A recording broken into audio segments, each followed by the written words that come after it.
Tomato rice and chicken roast ആണ് ഇന്നത്തെ special. നന്നായി ചൂടായ ഓയിലിലേക്ക് ginger garlic paste, 2 onion cut ചെയ്തത്, സോൾട്ട്, പച്ചമുളക്, മുളക് പൊടി, മഞ്ഞൾപ്പൊടി, മല്ലിപ്പൊടി, മസാലപ്പൊടി എല്ലാം കൂടിയിട്ട് മിക്സ് ചെയ്യാം. ഇനി അതിലേക്ക് ഒരു തക്കാളിയുടെ പേസ്റ്റ് ചേർക്കുന്നുണ്ട്. നമുക്ക് കട്ട് ചെയ്ത് വെച്ചിട്ടുള്ള ചിക്കൻ ചേർത്ത് കൊടുക്കാം. നമുക്ക് അത് കുറച്ച് നേരം വേവാനായിട്ട് വെക്കാം. അത് ഞാൻ തിളച്ചപ്പോൾ ഒന്ന് തുറന്നിട്ട് അതിലേക്ക് കുറച്ച് പെപ്പർ പൗഡറും കറിവേപ്പിലയും മല്ലിയിലയും ഇട്ട് കൊടുക്കുന്നുണ്ട്. അങ്ങനെ ഫൈനലി നമ്മുടെ ചിക്കൻ റോസ്റ്റ് റെഡിയായി. ഇനി നമുക്ക് ടൊമാറ്റോ റൈസ് ഉണ്ടാക്കാം. അതിന് ഞാൻ കുക്കറാണ് എടുത്തിരിക്കുന്നത്. അപ്പോൾ കുക്കറിലേക്ക് കുറച്ച് നെയ്യും ഓയിലും ഒഴിക്കാം.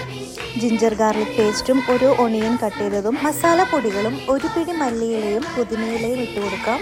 പിന്നെ മെയിൻ ഇൻഗ്രീഡിയൻ്റ് ആയിട്ടുള്ള 4 തക്കാളി പേസ്റ്റ് ആക്കിയതും കൂടി അതിലേക്ക് ചേർക്കുന്നുണ്ട്.